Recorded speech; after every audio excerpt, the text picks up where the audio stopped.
हृदय इस बात के लिए लालायित रहता है कि आप कभी जल्दी कर महाराज जी, संत इन जन संतों की दया है, हम कहाँ आ पाएंगे इन संतों की कृपा से। अरे जी, मुख देखत पातक हरें परसत कर्म बिलाएं, वचन सुनत मन मोहगत पूरब भाग मिलाएं। इसकी थोड़ी सी व्याख्या। भगवान के जो प्रेमी जन हैं जी, उनके हृदय में भगवान विराजमान होते हैं। निरंतर भगवत चिंतन परायण के कारण उनका रोम रोम भगवत परमाणुओं से युक्त रहता है। हमारी वाणी जी में कहते दरस परस अघनास बास निज संग करो दिन, तीन मुख हरिजस सुनत श्रवण मानो न त्रपित चिंत, कलि अभद्र वर्णत सहस कलि कामादिक दोष सब। जितने भी दोष हैं, जितने भी पाप हैं, जितने भी ताप हैं, ये सब भगवान नाम के प्रभाव से नष्ट होते हैं और संतों के हृदय में भगवान नाम निरंतर विराजमान रहता है। इसलिए संत के दर्शन मात्र से समस्त पापों का नाश लिखा, संत दरस जिम पातक टरई। भगवान के प्रेमी जो महात्मा जन हैं उनके हृदय में भगवान नाम विराजमान है। महात्मा की महिमा भगवान से है, भगवान की महिमा का ज्ञान महात्मा से है। बिना संत महात्माओं के श्री मुख से भगवत चर्चा सुने हमें भगवान के महात्मा का ज्ञान नहीं होता। और संतों के हृदय में भगवान का महात्मा प्रकट है। संत महिमा भगवान से है। जैसे भगवान ने स्वयं श्री मुख से कहा, सातों सम मोहिमय जग देखा, मोते अधिक संत कर लेखा। भला ऐसा कैसे हो सकता है?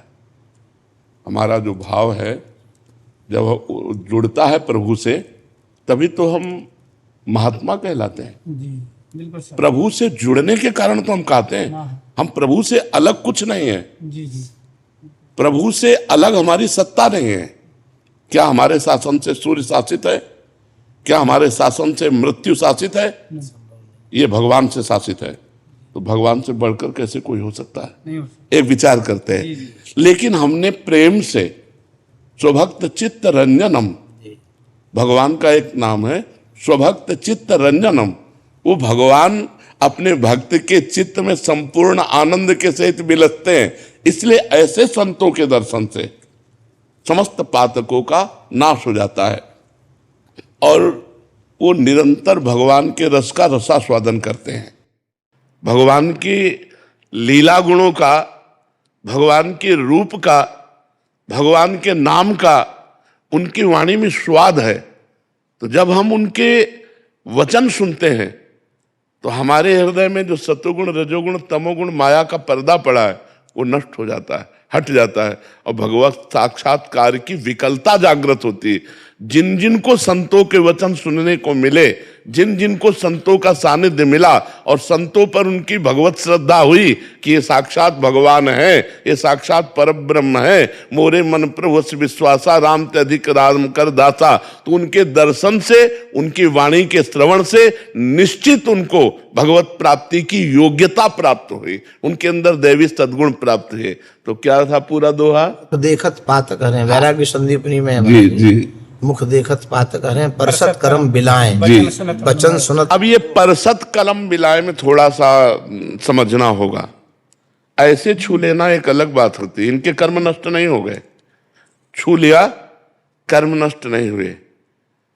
और जब हम किसी संत के हृदय को छू लेते हैं वो परसना होता, कटे कर्म बंधन संसारी, जो उसमें लिखा है महापुरुषों ने वही लिखा है, हमारी वाणी में लिखा है कटे कर्म बंधन संसारी, सुख सागर पूरी तति भारी, विध निषेध श्रृंखला छुड़ावे, निज आलय बनान बसावे, आलय बन बसत संग पारस के, आयस कनक समान भयम, मांगो मन मनस दास अपनी कर, पूरन काम सदा हृदयम। जिस समय हम किसी संत के हृदय का स्पर्श प्राप्त कर लेते हैं, हृदय का स्पर्श, आपने ऐसी सेवा, ऐसा समर्पण किया कि वो आंतरिक चिंतन में आ गए, आप उनके आंतरिक चिंतन, ये स्पर्श माना जाएगा। जो बाह्य स्पर्श है उससे कर्म बंधन नहीं कटते, पाप क्षीण हो जाएंगे। तीर्थी कुर्वन्ति तीर्थानि, इतने संत पवित्र होते हैं पर कर्म बंधन नहीं कटेंगे। कटे कर्म बंधन संसारी, ये तभी हो सकता है जब वो हृदय से आपका चिंतन करें। वो महापुरुष जिस हृदय में सच्चिदानंद भगवान का चिंतन कर रहे हैं, उसी चिंतन को आपके चिंतन में मिला दिया।